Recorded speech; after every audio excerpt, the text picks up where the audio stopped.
kalau kita bicara tulang belakang, memang yang paling fokus Joymax ini.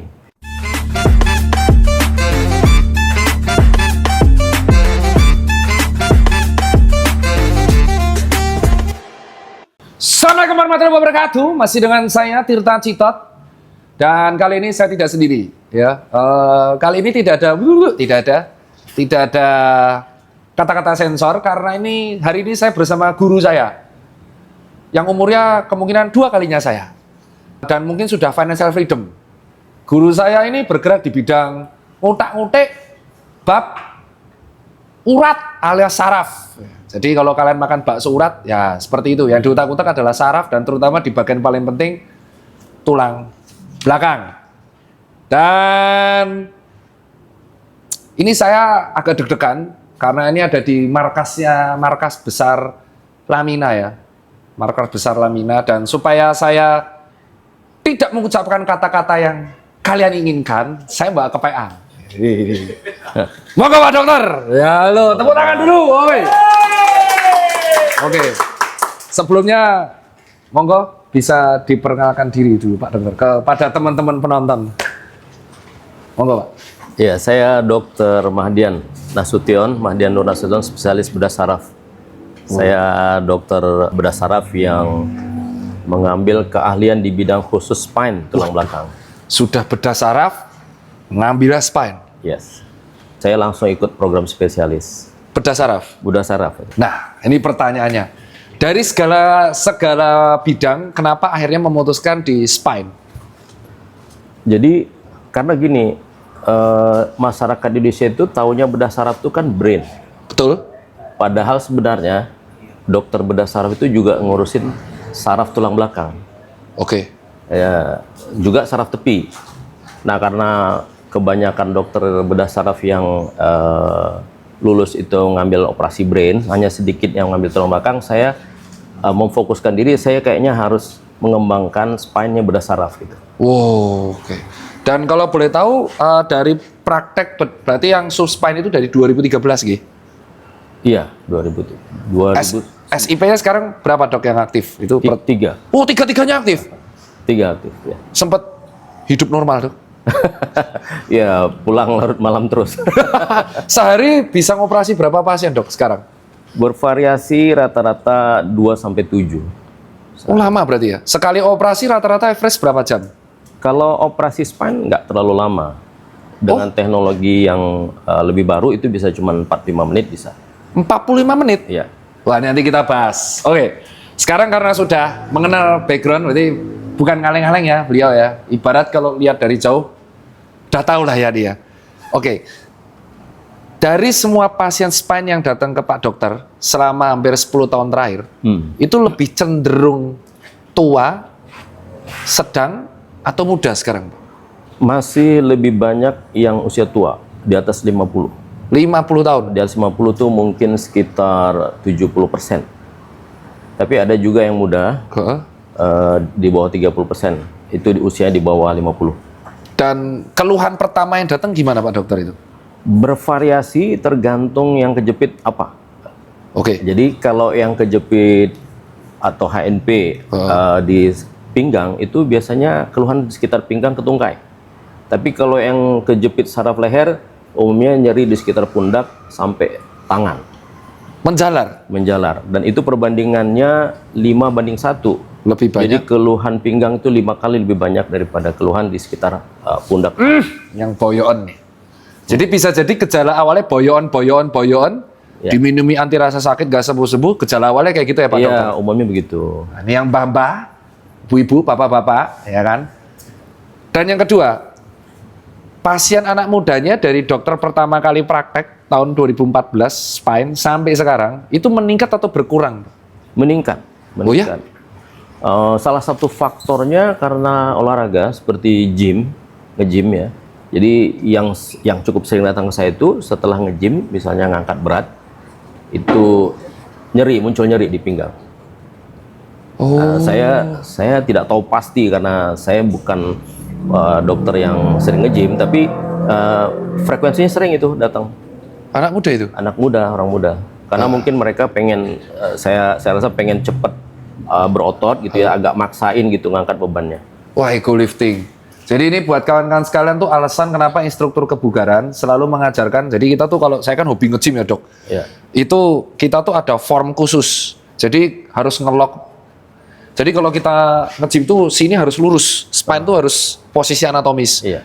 Kadang ada beberapa orang yang ego lifting, bener kata dokter, maksain, akhirnya posisinya nggak ngunci. Jadinya ya itu. Cedera ya. Dan itu kalau cedera, nah ini berikutnya. Kalau dari anak muda dan orang tua yang datang ke Pak Dokter, ini pertanyaan netizen paling sering. Kalau keluhan saraf kejepit, apakah outputnya langsung operasi? Atau ada terapi-terapi kayak fisioterapi, kasih obat-obat? Oh, ya. Jadi sedikit saya jelaskan gini ya. Sebenarnya kondisi masalah tulang belakang itu bukan cuma saraf kejepit. Oke. Ada banyak. Satu, cedera otot. Oke. Yang kedua, cedera atau bengkak sendi. Oke. Yang ketiga, tulangnya bergeser. Wah, itu sakit banget. Nah, yang keempat, bisa jadi problem bantalannya yang cedera. Oke. Yang kelima, saraf kejepit. Oh ya, yang Selain itu juga ada infeksi TBC, oh iya. tumor gitu, patah tulang dan sebagainya. Jadi hampir mungkin bisa kita bilang sekitar 10 problem sebenarnya. Salah satunya adalah saraf kejepit. Nah, jadi kalau pada pasien datang dengan keluhan-keluhan di sekitar pinggang atau di pundak, belum tentu saraf kejepit. Oke. Dan saraf kejepit itu baru bisa kita bilang saraf kejepit kalau sudah ada Tegak. MRI, tegak diagnosa MRI. Nah, jadi kita nggak bisa mendiagnosa sendiri pakai chat GPT ya, Dok ya? Nggak bisa. Nggak kan? Nah, Nggak soalnya bisa. banyak, Dok, ini ada tren terbaru, Dok. Jadi tren terbaru tuh di medsos namanya Threads. Jadi di Threads itu kan mirip Twitter. Orang tuh sekarang ngasih gejalanya, masukin chat GPT, di capture. Oh. Saya nggak butuh dokter, sudah bisa diagnosa. Oh, iya. Jadi benar ya, Dok, tegak untuk mendiagnosa boyoan atau nyeri leher berkepanjangan di tulang belakang, ada 10 diferensial diagnosa, itu tetap tegaknya selain pemeriksaan fisik, analisis, harus ada penunjang MRI. Itu betul sekali. Maaf ya, Dok, itu persona saya. Saya agak mengontrol ini. Ini ada tulisannya, kontrol emosi. Tulisannya gitu gede. Dok, berikutnya. Ini pertanyaan netizen lagi. Ya. Kalau pada eyang-eyang sama bapak-bapak, tante-tante, ibu-ibu yang sudah nyeri tulang belakang. Kalau setelah proses recovery ya, nanti operasinya kita bahas terakhir karena banyak yang penasaran. Ya. Itu setelah proses recovery sebenarnya olahraga apa yang disarankan? Ada yang bilang renang, ada yang bilang sepeda, Ya. ada yang bilang jalan kaki, hindari lari. Sebenarnya kalau dari langsung ahlinya gimana, Dok? Jadi kalau habis tulang belakang ya, itu disarankan berenang memang. Kenapa berenang? Karena pada waktu olahraga di air, itu bobot kita tuh kan berkurang jauh. Ya betul. Kalau apalagi kalau melayang di air itu tidak ada beban gravitasi. Ya. Sehingga beban atau berat badan kita terhadap pinggang juga hampir nol. Oh. Nah, jadi olahraga yang dilakukan di dalam air itu tidak menyebabkan beban gravitasi terhadap bantalan atau saraf kejepit. Sebaliknya, kalau kita di air, gerakan itu terasa lebih berat daripada di darat kan? Iya betul. Jadi untuk melatih ototnya justru dia 2 kali atau 3 kali lebih hebat gitu. Oh. Jadi dampak kerusakan terhadap bantalannya sedikit, tapi efek atau khasiat terhadap kekuatan ototnya lebih besar. Itu alasan kenapa pada beberapa pasien stroke yang terapi jalan, salah satunya dia jalan di kolam renang ya? Ya, untuk memunculkan kekuatan ototnya. Oh, karena ada resistensi dari Ya, air dan dan- resikonya paling minimal. Iya, dan kalau di air itu tidak jatuh. Oh iya. Kan kalau fisioterapi di darat kan bisa jatuh pada pasien stroke ya. Ya. Ya. Nah, sekarang kita akan masuk ke teknologi, Dok. Ini pertanyaan langsung teman-teman ini. Karena kalau kapan HNP atau hernia nukleus pulposus atau saraf kejepit itu menjadi indikasi kapan operasi, kapan dia penanganannya non operatif. Kalau sudah saraf kejepit, artinya sudah kelihatan dari MRI sarafnya sudah berubah bentuk. Nah, itu memang sudah indikasi.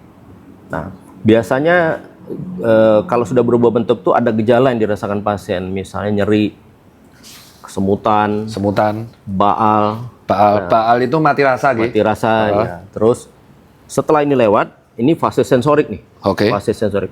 Setelah ini lewat, diabaikan oleh pasien, biasanya nyeri-nyeri ini berkurang, diganti dengan kerusakan fase motorik. Fase motorik itu kekuatannya berkurang. Jadi Misalnya kalau dulu jalan bisa jauh, sekarang udah nggak bisa jauh. Oh. Nah, dulu naik tangga enteng aja dirasa, sekarang sudah berat. Baik satu kaki atau dua kaki. Ada juga yang drop foot, kakinya dia nggak bisa ekstensi seperti ini, sehingga jadi kalau jalan tuh pakai tumit. Itu contoh udah di fase motorik, fase kedua. Fase kedua. Itu karena kerusakan di fase sensorik tadi tidak direspon kan? Direspon jadi yang kedua. Nah, fase ketiga itu biasanya otonomnya yang terganggu. Fungsi saraf otonom seperti buang air besar, buang air kecil, udah nggak bisa kontrol. Jadi sering ngompol. Kalau buang air buang air besar keluar sendiri kotorannya. Tanpa bisa dia kontrol. Itu fase ketiga. Oke. Dalam kondisi yang sudah paling berat. Nah, dan tiga-tiganya ini indikasi untuk OP ya? Iya, sebenarnya nyeri itu kan alarm badan kita. Jadi nyeri adalah alarm badan. Jadi kalau kita merasa nyeri, sebenarnya badan kita lagi ngasih tahu kita, ini ada sesuatu yang nggak benar. Semakin kuat nyerinya, semakin berarti ada kerusakan gitu. Berarti belum selesai rusaknya. Maka dia ngasih alarm biar dibenerin. Tapi sayangnya ada yang salah. Kebanyakan yang salah itu, pasien itu minum obat anti rasa sakit, anti nyeri, painkiller. Jadi alarmnya dia matikan. Seperti gedung ini, alarmnya bunyi, dimatiin aja. Padahal sebenarnya alarm tuh ngasih tahu, ini ada kebakaran mungkin. Terus karena terganggu malah dimatiin. Iya, karena terganggu dimatiin. Nah, makanya sering terjadi keterlambatan penanganan. Minum obat setahun, bahkan lebih gitu. Nah, Dok, ini pas banget. Ini kejadian di teman saya, Dok. Teman saya ini habitnya tiap hari itu dia WFH, Dok. Kerja dari rumah. Kerjanya itu sila, jadi kayak orang Jepang minimalism tuh loh. Jadi kerja di lantai, terus laptopnya di meja. Terus dia tuh udah ngeluh boyoan seperti kayak dokter bilang, persis. Ada tapi sensorik masian. Nyeri tapi nggak baal. Dia lari, jarang renang, dia lari sama lari naik gunung. Setelah lari naik gunung, nyerinya tambah berat. Nah, terus habis itu ketika di MRI, betul, ada jepitan di lumbal 4 dan 5. Akhirnya di usia 25 tahun, dia mendapatkan indikasi operasi. Jadi mungkin ya, Dok, usia semuda itu? Ya, sekarang sangat mungkin karena perubahan lifestyle. Perubahan lifestyle sekarang ini, penyakit yang harusnya muncul rata-rata usia 50, dia muncul di bawah 50.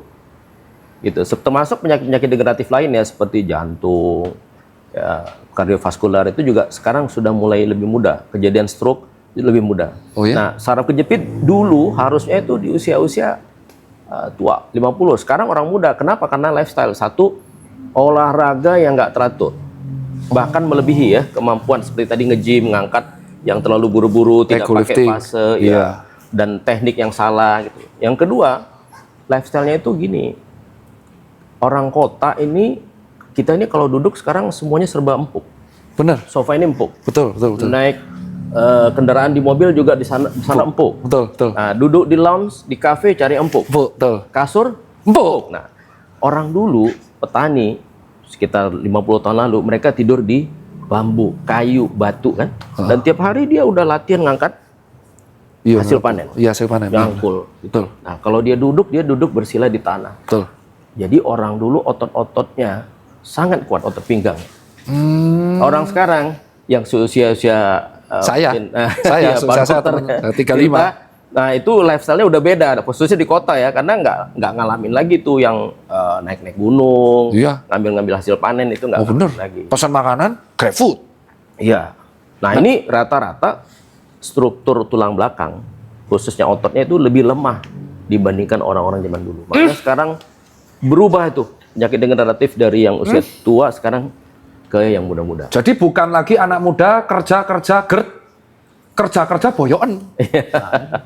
Nah, sekarang kita akan ke op. Selama berarti dokter kan mengalami fase perkembangan teknologi yang luar biasa. Soalnya dari tahun 90-an, ibaratnya generasi dokter yang belajar dari tahun 90-an sampai tahun 2000-an, itu kan percepatan teknologi banyak. Operasi spine, Dok, apa pembeda utama operasi spine di tahun 2010-an sama 2025, Dok? 15 tahun. Gimana, Dok, perbedaannya? Ya, jadi umumnya sama di bidang-bidang lainnya, teknologi kedokterannya yang membedakan. Pada waktu saya sekolah di spesialis bedah saraf di UI tahun 2003, operasi kita itu masih open, namanya laminektomi. Laminektomi. Laminektomi itu laminanya dibuang. Jadi sayatan mungkin sekitar lebih kurang 10 cm. Yang gede. Kulit segini. dipotong, otot dipotong, Cet-cet-cet, kemudian buka. sampai ke tulang-tulangnya pun dipotong. Namanya laminektomi, dibuang tulangnya. Supaya si dokter operator itu bisa membebaskan saraf kejepitnya di dalam.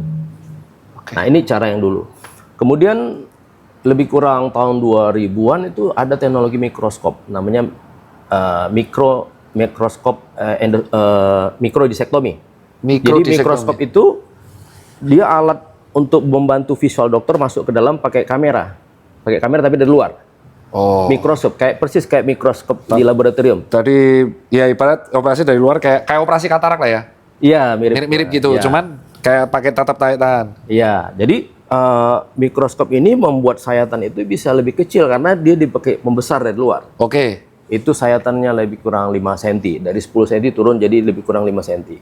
Oke. Bahkan kalau yang terbaru itu bisa 2,5 cm mikroskop. Tapi masih pakai kaca pembesar dari luar. Oh iya. Nah, di tahun 2017-2018 itu lahir lagi teknologi di Indonesia ini yang jenis endoskopi. Bedanya mikroskop sama endoskopi, kalau endoskopi kameranya masuk ke dalam. Ngeri kali. Nah, dengan kamera masuk ke dalam, kita bisa membuat sayatan lebih kecil dari mikroskop. Kalau tadi mikroskop misalnya 5 cm, antara Iya. 2,5 sampai 5, dengan endoskop cuma 7 mm, Berarti 0,7 cm. 0,7 cm. Cuman buat masukin kamera doang dong itu. Masukin kamera, tapi di dalam diameter 7 mili itu 4 mili itu ada walking channel namanya. Jadi walking channel tempat dokter itu melakukan apapun untuk mengikis bantalan yang harus diambil, untuk membersihkan tulang, untuk membebaskan saraf kejepit itu dari akses hanya 4 mili. Hanya 4 mili. Iya. Nah, pakai gunting nggak cukup dok? Teknologi yang sekarang ini nggak pakai gunting. Itu teknologi yang lama. Lama. Sekarang udah pakai alat-alat kecil. Nanti kita lihat kali ya, nanti ada show alatnya. Jadi pakai penjepit aja 1 mili 1 mili. Jadi itu lebih aman, lebih cepat juga. Karena sebenarnya saraf kejepit itu ya, mungkin ini penting buat diketahui orang awam. Saraf kita itu ukurannya kalau radix itu cuma 2 sampai 4 mm. Betul. Jadi kalau dia kejepit, benda yang menjepit itu juga ukurannya hanya mungkin 1 mili, 2 mili, 3 mili. Jadi kecil. Nah, kenapa kita harus buka 10 cm kayak dulu untuk ngambil sesuatu yang hanya beberapa mili? Iya, Nah, kalau sekarang sudah ada teknologi kamera, ya cukup kamera itu aja yang masuk ke dalam. Kita ambil dari luar. Jadi operasi yang sekarang nggak dibelek-belek kayak dulu. Itu Enggak, ketakutan orang. Nah, Iya. saya masih nggak kebayang nih dok, karena kan saya umum ya. Saya umum dan saya masih belum kebayang gimana caranya membuka 4 mili tadi. 7 mili, terus working space-nya cuma 4 mili. 4 mili. Jadi dokter tuh ngelihat dari kamera, dari laptop, dari monitor dari ya? monitor, ya. Monitor seperti ini. Jadi kameranya di dalam, jadi kita tuh posisinya melihat ke depan, jadi tangan di dalam. Hah? Seperti juga sekarang yang untuk laparoskopi, Oh, juga ya. kan usus buntu sekarang juga sudah diambil dari Kecil. pusar aja, kecil. Sama kayak ginjal juga ya? Ya. Jadi untuk meminimalisir trauma sebenarnya? Ya, sebenarnya. Nah kalau saya baca nih dok, ini kepean saya, karena kan ini harus baca. Kenapa? Nanti aku baca. Karena ini spesialisasinya beliau, saya nggak bisa sotoy, ya kan? Ada yang namanya, boleh tanya dok, ini bukan ngetes loh, sekali lagi bukan ngetes, ini yang ngasih tim saya. Yang pertama itu adalah Joymax. Ada cervical endoscopic surgical system, gambarnya kayak gini. Ini Iya. gimana nih dok? Nih gambarnya kawan-kawan, nih gambarnya nanti dicek di sini. Itu apa nih dok? Endoscopy Joymax. Joymax ini nama brand, nama teknologi, salah satu teknologi endoskopi itu banyak kan, salah satunya Joymax. Jadi Joymax ini perusahaannya di Jerman. Dia fokus hanya untuk membuat endoskopi spine, tulang belakang. Kalau endoskopi lain tuh banyak, seperti misalnya brand lain ya, itu dia produksi buat lutut, dia produksi buat urologi, dia produksi buat laparoskopi, tidak fokus di tulang belakang. Nah, jadi kalau kita bicara tulang belakang, memang yang paling fokus Joymax ini. Nah, dia memproduksi tiga jenis alat karena anatominya berbeda ya, leher, torak, torakal, sama lumbal. lumbal. Nah, itu itulah perbedaan-perbedaan. Nah, kalau yang barusan kita lihat ini, Yang itu ini laptopnya ini bisa dilihat ya screen-nya ini apa namanya cervical endoscopic surgical. ya chassis namanya itu endoscopy Joymax khusus untuk leher. Kalau leher lebih kecil lagi sebenarnya. Ini dia bisa punya teknologi alat yang hanya 4 mili dari depan. 4 milimeter dari depan. dari depan. Oh, cilik tenan, Bos. Lebih kecil dari yang tadi pinggang. Oh, kalau saya punya astigmatisme sama silinder nggak bisa bedain nih. Jarum. Iya itu. Teknologinya sudah seperti itu. 4 mili. 4 milimeter. Berarti kayak teman saya kemarin Mas Ganindra Bimo itu habis operasi bisa langsung aktivitas tuh. Ya, itu pakai Joymax. Ya. Nah, terus kalau yang di torakal namanya apa, Dok? Tesis namanya. Oh, iya tesis. Iya bener sih tesis sih. Iya, Jadi jago. torakal ada itu nama teknik aja. Heeh. Ada arah bermacam-macam istilah yang dipakai, misalnya PSLD, Iya. stenosis lumbal gitu. Oh. Ada ilesis, ada chassis, ada tesis. Itu istilah-istilah tekniknya. Tapi teknologi utamanya itu adalah Joymax. Itu merek alat. Kalau kita naik mobil, misalnya mobil Mercedes. Nah, itu Oke, berarti ada suspensi R gitu ya. ya lebih canggih. Di Indonesia ada yang punya? Untuk Joymax kami Lamina punya. Lamina punya Joymax. Lamina punya? Ya. Sejak 2018 kita yang pertama menggunakan teknologi ini. Jadi pada waktu itu memang endoskopi untuk saraf ini masih jarang dipakai. Jadi kebetulan saya 2013-14 suka keliling-keliling sekolah-sekolah karena masih baru lulus kan, kesempatan belajarnya masih banyak. Saya cari teknik yang minimal invasif, Iya. yang ngobatin operasi nggak pakai besar-besar. Nah, karena kalau saraf ini kan kecil, Betul. jadi dokter bedah saraf itu harus terbiasa dengan presisi, harus terbiasa dengan teknologi yang tinggi. Nah, itu salah satunya saya ketemu tulang belakang itu dengan pakai Joymax. Jadi 2017-2018 itu saya sudah mulai pakai. Oh, teman saya kemarin kayak gitu, cuma kecil, nanti balik-baliknya kecil-kecil. Iya. Ya itu. Nah, ada peraganya nggak sih, Dok, biar netizen tahu? Ada. Boleh. Oke kawan-kawan, sekarang kita sudah bersama dengan Pak Dokter dan dibantu oleh Aspri dari timnya Lamina. Nama tadi teknologi Joymax endoscopy. Endoscopy, ya. Pokoknya endoscopy Joymax. Iya. Jadi ini namanya tower set. Tower set. Nah, seperti ini fungsinya buat mengalirkan air, water pumpnya. Oke. Nah, ini sumber cahaya dan kamera. Nah, jadi dia terhubung dengan kamera seperti ini. Nah, ini kameranya nanti di sini. Nah, ini counter. Nah, ini counter. Ini bore. Jadi counter ini fungsinya untuk menghentikan perdarahan. Oke, yang sus ya kayak kalau Ya, di jadi pas kalau koas dulu. membuat perdarahan yang bisa terjadi itu jadi tidak terjadi gitu dengan counter. diobong lah. Iya, Di counter itu ibaratnya dibakar tipis-tipis. iya. Nah, ini monitornya. Jadi Ini apa, kita- Dok? Biru-biru. Nah, ini biru ini Serbet. ya, jadi gambarnya datang dari sini. Nah, ini yang saya maksud tadi alat Joymax yang 7 mili ini 7 mm. Nah, tapi 7 mm ini di depannya sudah ada kameranya, sudah ada light source, senternya, ada walking channel, dan ada irigasi tempat air masuk dan keluar. Oke. Menarik nih. Nah, jadi kita contohkan ya, misalnya kita mau melihat biji yang ada di dalam ini, Ini paprika ya? paprika. Ya, jadi yang kecil-kecil ini udah bisa kita lihat dari luar, dan kemudian nanti melalui kanul atau yang channel yang 4 mili ini kita bisa ambil nih. Ini kelihatan nggak nih? Nah, kalau zoom tuh ini. Nah, ini dia. Ini alat-alat yang kita gunakan di dalam hanya berukuran Nah, ini lebih saya kurang 1 mili. nyebutnya ini apa? Jepit aligator. Iya, ini namanya grasper.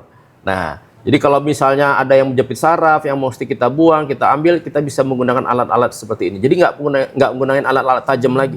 Ini tumpul nih, namanya grasper. Pas narik, Pas narik, dibuang terus buangnya kemana, Dok? keluar. Keluar terus Ada- nanti dibilas lagi. Iya, dibilas. Dan selama proses ini, air selalu masuk. Air Air steril, salin atau aquades tuh. aquades bisa, salin bisa. Oke. Masuk dan dia langsung keluar. Jadi debris atau pecahan-pecahan kecil yang di dalam itu langsung keluar. Ini jadi teringat skill slap nggak sih, Dok? Jadi kalau di S1 kan kita kayak skills lab Iya. probandus. Nah, Iya. terus kalau di tulang Nah, belakang, ini contoh aplikasi di tulang belakang. Nih pasiennya tengkurap seperti Oke, ini. iya. Nah, saraf kan yang kuning ini ya. ya, Nah, ini contohnya saraf bulging saraf Bulging, kejepit. ya. Nah, jadi kita bisa masuk. nih namanya bulging yang buat kalian boyan tuh loh. Jadi ini bantalannya menjepit si kuning-kuningnya, Ya. makanya cenut-cenut. Ya, Paham? betul. Maaf ya Nah, dok, ini ya. ngeselin emang ini. Jadi penglihatan dokter di monitor seperti ini. Jadi pembesarannya sampai 40 kali bahkan lebih itu. Nah, kita bisa ambil nih yang merah ini. Ini yang merah ini kan adalah Bulgingnya, bulgingnya. contohnya. Yang kuning ini sarafnya. Oke. Nah, bulging ini menekan radix kan? Ya, benar. Menekan saraf. Nah, ini bisa kita bebaskan dari luar dengan cara contoh seperti ini.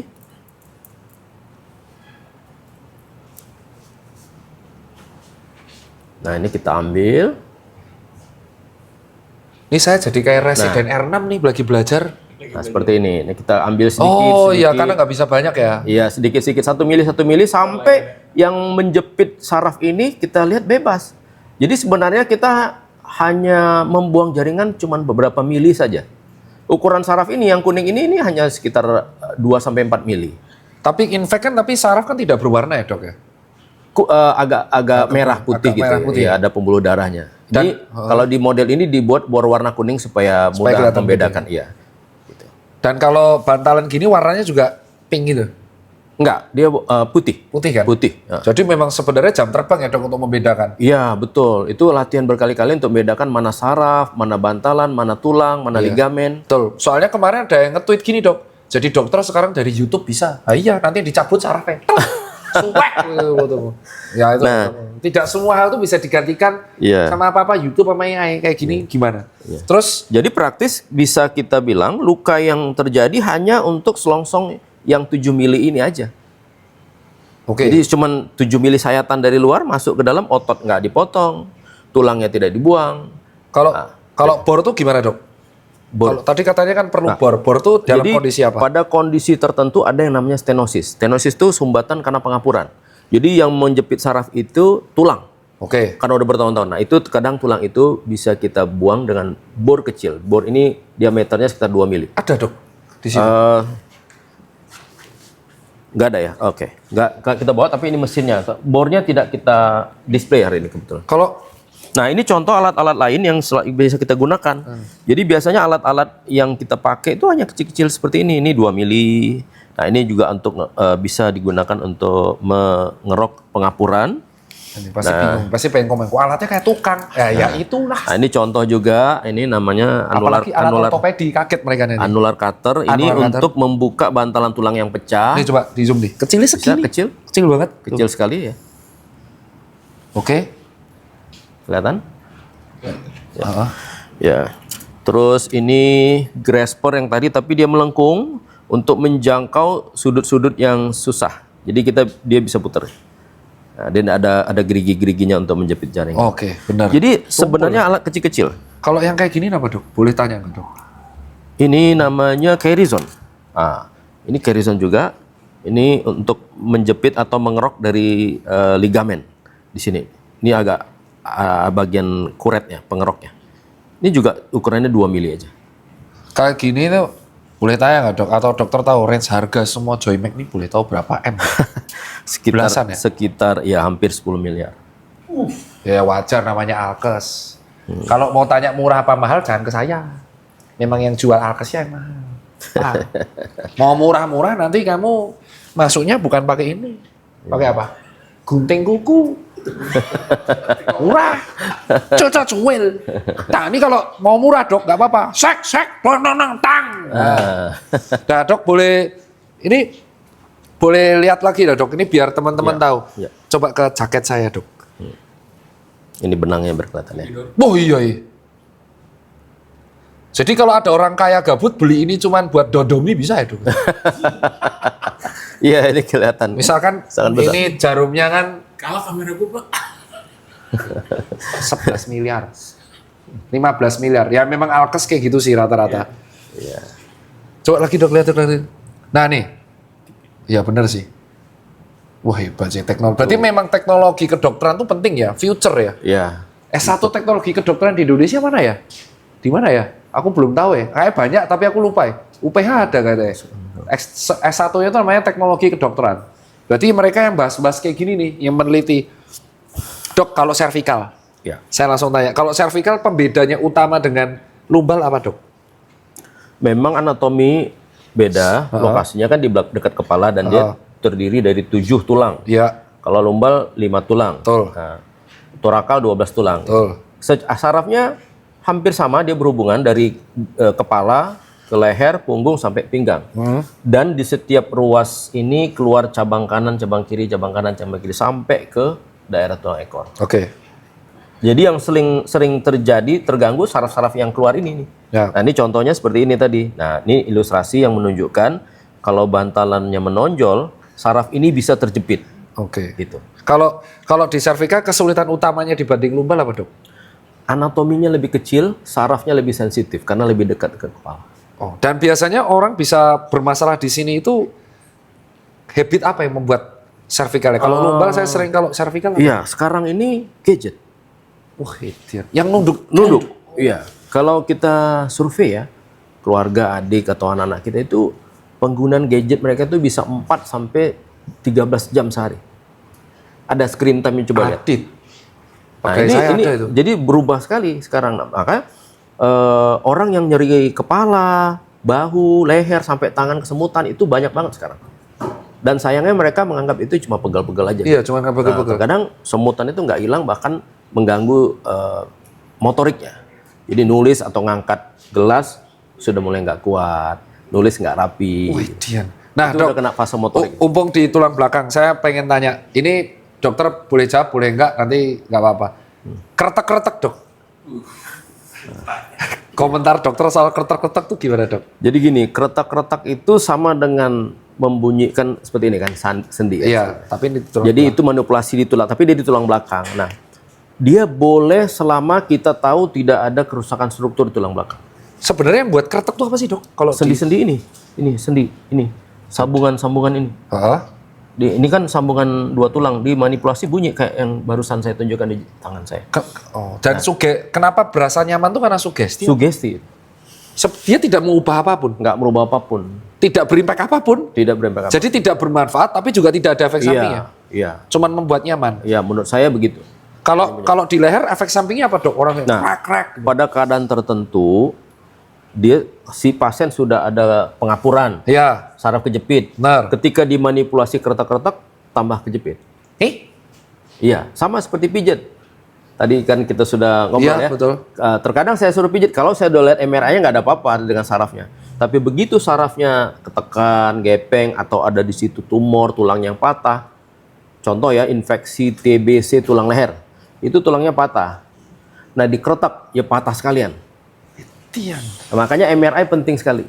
Pernah ada kejadian yang waktu itu meninggal juga dengan kiropraktik ya karena Tiada tidak di pengapuran, MRI dulu. tidak di MRI langsung dikerek ternyata. dikretak. Terjadi spinal cord injury. Oke, mumpung lagi di sini saya bertanya, Dok. Iya. Kalau tiba-tiba ada kejadian patah tulang belakang dari dokter bedah saraf spine itu apa yang dilakukan? Misalkan patahnya cuil di sini, Dok. Ya. Misal gini. Yang paling sering patah nih namanya korpus nih. Korpus itu tulang-tulang ini. Nah, kalau ini patah, ada kan strukturnya seperti bangunan bertingkat tapi ada yang lemah. Kan kalau tegak begini kan? Ya. Nah, misalnya ini patah, jadi dia akan menghimpit sini sehingga patahnya bertambah gepeng-gepeng, disebut fraktur kompresi. Ya. Nah, jadi dokter harus memanipulasi atau menahan supaya kompresi ini nggak tambah. Kalau dulu caranya dipasang pen. Jadi pasang pen atau dipasang pedicle screw namanya di atas dan bawahnya untuk membuat kosong atau bebas tekanan di tengah di area yang patah. Tapi sekarang ada cara lain, misalnya dengan penyemanan di semen, namanya kipoplasti. Tukang ya. Ya, jadi di semen ada semen khusus tulang. Semennya dari luar cair, kemudian kita aduk dengan bahan kimia tertentu. Bukan pasir ya? Bukan. Nah, 12 menit kemudian dia mengeras. Jadi nggak perlu dipasang pen. Itu ada cara yang baru sekarang. Dan biasa terjadi ini karena kejadian insiden kecelakaan ya? Seringnya kecelakaan, juga orang tua karena osteoporotik dia bisa terpleset di kamar mandi, itu bisa. Oh, itu alasan kenapa di kamar mandi banyak lansia meninggal dan harus ada bantuan tuh karena bisa jadi Iya, gampang patah. Udah bukan osteoporotik. konspirasi mandi air dingin ya. Udah kejawab satu lagi. Ini tahu nggak kenapa saya tanya gini? Karena konsultasi langsung dengan beliau itu kan levelnya ada konsulen. Itu susah. Dari ya dok ya. Ini waktunya nih bagi saya berharga sekali. Terakhir dok, kalau patahnya dari tadi saya penasaran. Sakrum. Ya. Nah kan ini masuk kan, ini ranahnya dokter juga. Ya, bisa, lebih kepada ortopedi. Ortopedik kalau sakrum. Kan di sini juga ada saraf-sarafnya. Betul. Nah ini kalau patahnya di daerah sakral gini, ini kompetensinya nanti rubber atau ke bedah saraf atau ortopedik nih dok? Sebenarnya dua-duanya bisa, karena seluruh spine ini itu ranahnya ortopedi dan ranahnya bedah saraf. Oke, kalau misal patahnya di sakrum kayak duduk terjatuh dalam posisi duduk, gerak terus apa yang dilakuin dok kalau di posisi sini? Kalau dia stabil, nggak bergeser, kita konservatif, nggak diapa-apain. Tapi kalau ada bergeser, patah ya, berubah posisinya harus dikembalikan. Terkadang perlu dipasang fiksasi. Jarang ya kalau saraf Tapi jarang, kejepit. karena sakrum ini jarang. Sakrum ini tulang yang paling kuat. Jadi dia nggak pecah gitu. Dia inflamasi aja biasanya. Kalau cuma jatuh gitu nggak bikin patah. Kalau bulging di sini juga jarang. Nggak ada, karena bantalannya kan berhenti di sini. Oke, dah kejawab semua. Kan ini di sini semua udah ini semua ya. Udah tulang. Udah tulang semua. Tulang betul. fusi ya. Iya, tulang fusi. Ya. Itu kalau dari kita lanjut lagi discuss di sana. Monggo. Makasih Pak Dokter. Ya. Ini waktunya berharga loh kan. Jadi buat kawan-kawan sekalian yang nggak tahu kenapa saya tanya banyak. Jadi kalau PPDS untuk sesi langsung dengan konsulen kayak gini aja itu sulit. Saya mendapatkan sebuah privilege. Enak tuh. Thank you Lamina. Dok, tadi kita kan udah lihat praganya itu keren banget ya dok ya. Di zaman sekarang dok, ada nggak sih yang pakai operasi kayak laminektomi dulu? Masih? Oh, bisa banyak banget. Barangkali kalau kita bicara Indonesia ya, 98-99% masih pakai laminektomi. Ada ya laminektomi dan mikrodisektomi ya. Nah, yang menggunakan teknologi endoskopi mungkin hanya sedikit, mungkin 1% dari semua operasi yang ada di Indonesia, dari Aceh sampai Papua. Gitu.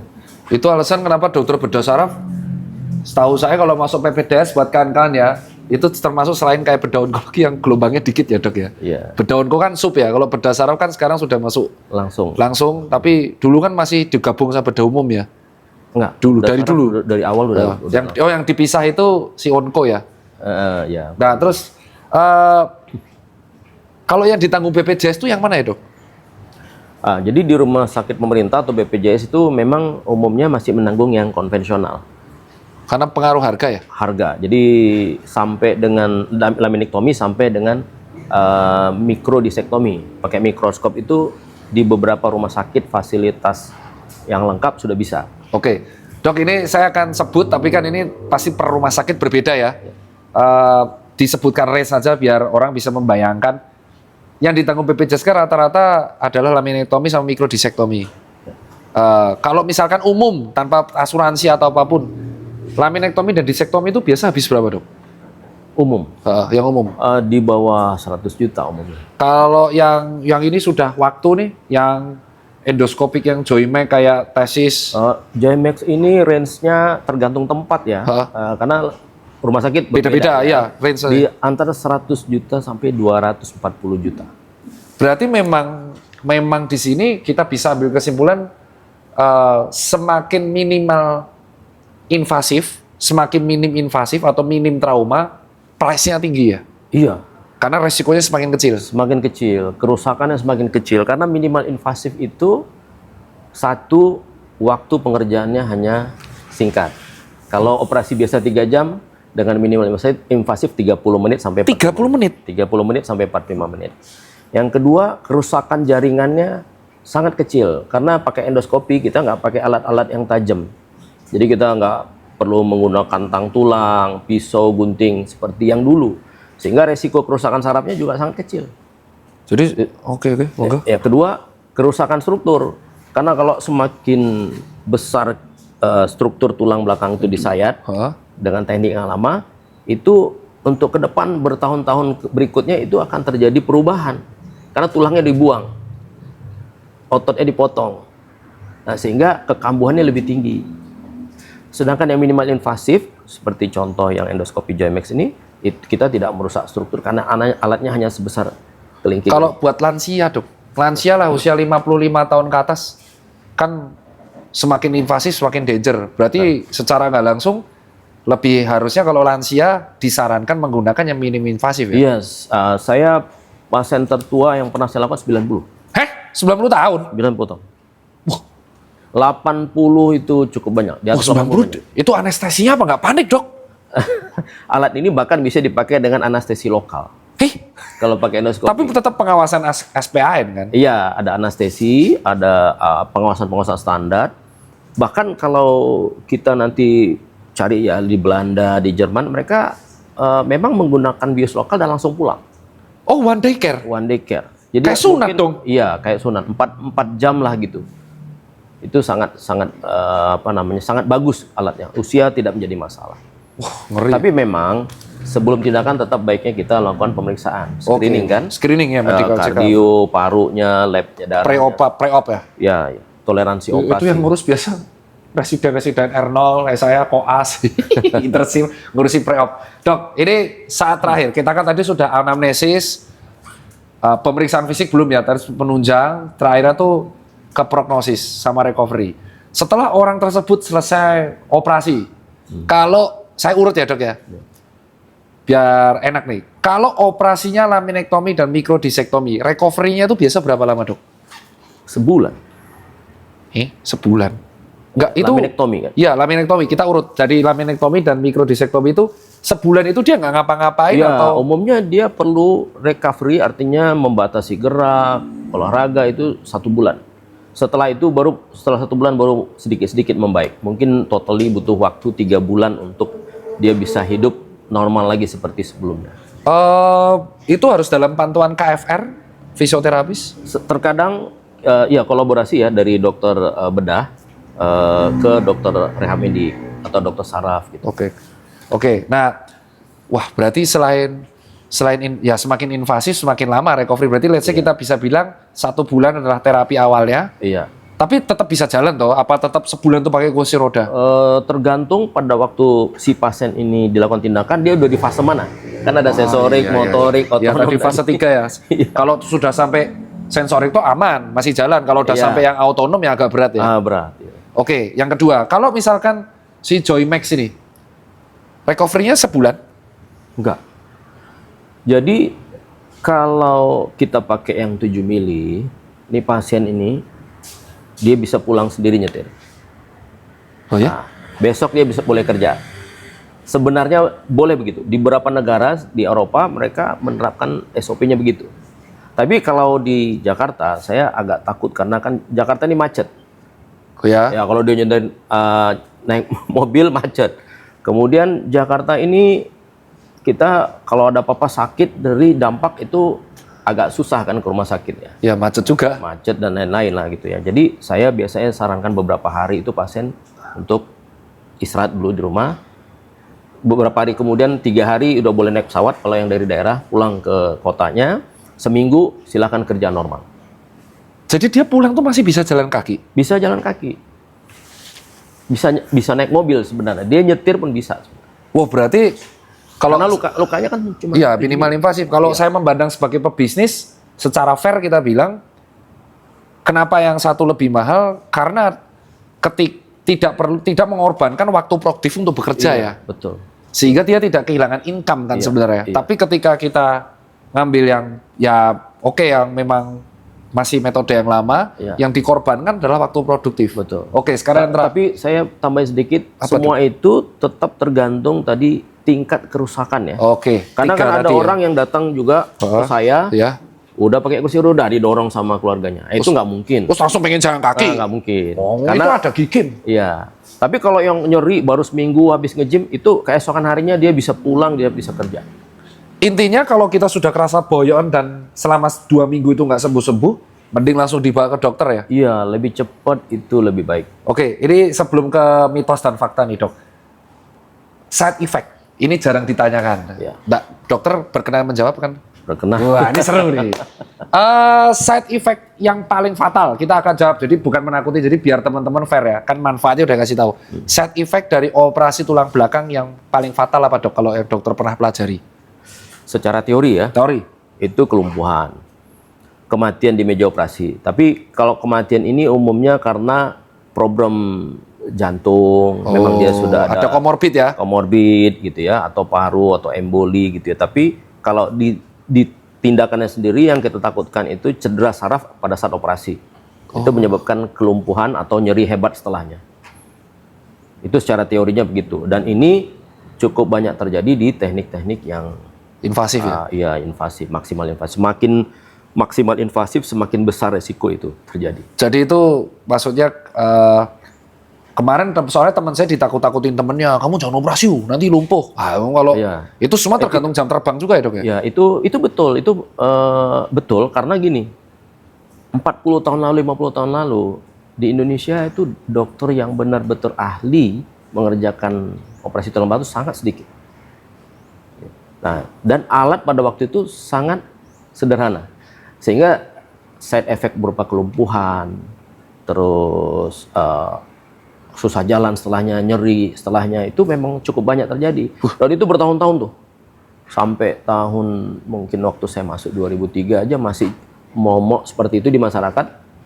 Jadi memang sudah menyebar. Oh, jadi Nah, itu tapi 10 tahun belakangan, 8 tahun belakangan ini sudah nggak seperti itu, khususnya kalau kita menggunakan teknologi yang bagus ya. iya, jadi Tapi tadi kan di kota-kota iya, lain, kota-kota lain masih di Aceh iya. sampai ke Indonesia Timur itu Jogja masih ada yang gitu. Iya. Teman saya di Jogja itu masih ditakut-takutin. Iya, begitu. Nah, itu masih sampai sekarang masih iya. Makanya memang mengedukasi masyarakat bahwa teknologi yang baik itu sudah ada, Hah? itu penting. Oke. Nah, buat orang masyarakat kita yang punya uang, dia pergi keluar. Nah, ini yang tadi mau saya tanya itu.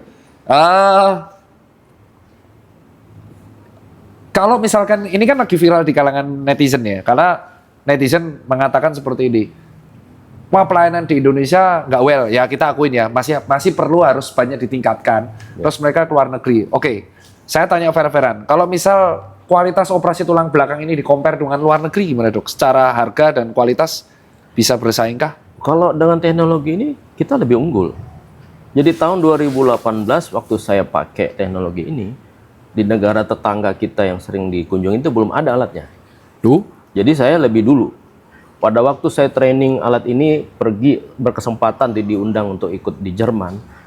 Trainer yang memberikan training di situ jam terbangnya baru 300. Saya sudah 600 waktu itu. Jadi saya lebih banyak. Padahal saya sebagai peserta training. Peserta trainer ya ikut workshop malah 600. Iya. Jadi itu terjadi karena gini, populasi kita tuh Indonesia kan sangat banyak kasus ya. Iya, jadi dokter-dokter Indonesia ini sebenarnya terampil tangannya, pasiennya banyak. Cuman mereka jarang nulis, termasuk saya. Saya nggak terbiasa nulis karena sibuk. Saya praktis sampai jam 12 malam, pasiennya nungguin terus gitu. Betul. Jadi saya nggak punya waktu. Nah, tapi secara jam terbang kita lebih tinggi. Kalau teknologinya dibawa ke Indonesia, dipakai, pasti lebih baik daripada negara tetangga. Nah, itu udah kejawab ya. Ini sebenarnya pengen ku jawab juga dok. Kenapa kok Indonesia tuh secara skill tidak kalah? Karena penduduk kita lebih banyak. Semakin banyak penduduk, maka keberabangan kasus atau variasi kasus akan lebih banyak. Benar ya dok ya? Betul. Dan kita tuh, para dokter kan nggak mungkin belajar cuma dari buku toh. Harus ketemu pasien banyak. Ya. Nah, sekarang pertanyaan mitos fakta nih dok. Ini biasa terjadi karena teman-temannya medsos tuh selalu menanyakan ini, terutama yang anak muda. Kapan boyoan itu harus dibawa ke rumah sakit? Kan ada itu Ya. orang zaman sekarang anak muda yang boyoan dipijet ke, Iya. boyoan bawa ke tukang urut, Iya. tidak tanpa diagnosis langsung ke fisioterapis. Iya. Nah, kapan sebenarnya harus dibawa ke poli bedah saraf atau poli orto spine, ada bengek gitu? Jadi kalau saya ngasih panduan tuh kira-kira begini. Oke. Kalau sakit muncul baru sehari 2 hari ke rumah sakit juga kan repot ya. Repot. Jadi kita boleh minum obat, misalnya Panadol. Kan Panadol atau paracetamol kan bisa kita dapatkan bebas kan? Iya, boleh. Kita minum. Kalau 3 hari obatnya sudah diminum masih sakit, saran saya berobat ke rumah sakit. Nah, karena gini, sebenarnya di rumah sakit nanti ketemu dokter belum tentu harus operasi juga kan. Yang penting diagnosa dulu. Betul. Seperti tadi di awal saya ada 10 kemungkinan diagnosa yang berbeda-beda. Kan bukan sakit pinggang berarti saraf kejepit. Saraf kejepit hanya salah satunya. Dari 10 Dari tersebut. 10. Jadi yang perlu dioperasi hanya 1 dari 10. 9-nya bisa dengan fisioterapi, bisa dengan kiropraktik, bisa dengan tusuk jarum akupuntur, berenang, dan lain-lain. Banyak. Syaratnya sudah diperiksa sama dokter. Karena dokter akan merekomendasikan, oh iya kamu boleh berenang, boleh pakai korset aja. Wah kalau yang kayak gini nih kayaknya nih agak berbahaya nih. Kita perlu MRI. Nah, Gitu. ya. Nah, jadi itulah pentingnya kenapa kita perlu ke dokter dulu. Jadi banyak memang bertanya, dok, kalau dipijit boleh nggak? Nah itu Tergantung. baru saya mau jawab. Makanya tadi jawab dulu. Tergantung. Kalau diperiksa dokter, ini kayaknya diperiksa klinis, ini cuma otot atau ini cuma sendi, boleh diurut. Tapi kalau ada gejala neurologis, kelumpuhan, nyeri, kebas, gejala saraf, nggak bisa diurut lagi. Jadi dokter bukan tipikal saklek, jangan dipijat gitu nggak? Dilihat dulu. Enggak, tergantung. Boleh dipijat. Saya cukup sering merekomendasikan pasien dipijat. Oh, ini menarik nih, saya suka nih. Jadi buat teman-teman, justru yang membuat mereka insecure atau cemas adalah karena mereka tidak tahu diagnosanya apa. Iya, betul. Dan mereka mengira-ngira lewat AI sekarang. AI. Google sendiri, ChatGPT sendiri, tambah panik. Iya. Bahkan gejala pusing aja sekarang, wah saya kanker. Iya. Pusing tok itu. Nah, ini dok, sekarang saya mau bertanya, pesan ada 2 pesan. Pesan buat lansia yang atau sekarang anak muda yang tantenya, ibunya, mbahnya lagi boyoan. Pesannya gimana dok? Ya jadi karena kan gini ya, kalau penyakit ini saraf kejepit dan teman-temannya ini umumnya di usia orang tua, 60-70% orang tua kan. Dan biasanya orang tua ini juga tidak terlalu melek dengan sosmed. Ya. Terus kapan? Mungkin mereka cukup dekat sama YouTube, tapi dengan IG, Facebook itu jarang ya. Jarang. Jadi seringkali informasi yang baik tentang pengobatan dan diagnosa itu tidak sampai ke orang tua. Jadi orang muda punya peran. Yang usia 30, ya generasi milenial, generasi Gen Z itu sebaiknya kalau mengetahui ada keluarganya, tantenya, kakeknya atau bapaknya yang sakit, itu dikasih informasi yang benar. Yang benar gitu. Sebab di Indonesia keterlambatan penanganan saraf kejepit sangat banyak. Orang tua yang sudah sampai kursi roda pakai kursi roda, dia tidak bisa jalan sendiri kamar mandi, harus bed rest di tempat tidur terus panjang hari, itu sangat banyak. Padahal kalau dari beberapa tahun lalu dia dapat info bahwa itu bisa disembuhkan, dia nggak akan terjadi seperti itu. Karena satu hal lagi, saraf ini tidak punya kemampuan regenerasi kan. Nah ini Sekali dia rusak, dia akan tetap rusak. nggak bisa transplantasi saraf. Nggak bisa. Saraf sapi. Tidak bisa. Nggak bisa. Nah, sekarang pesan buat anak muda dok yang hobinya olahraga berlebihan.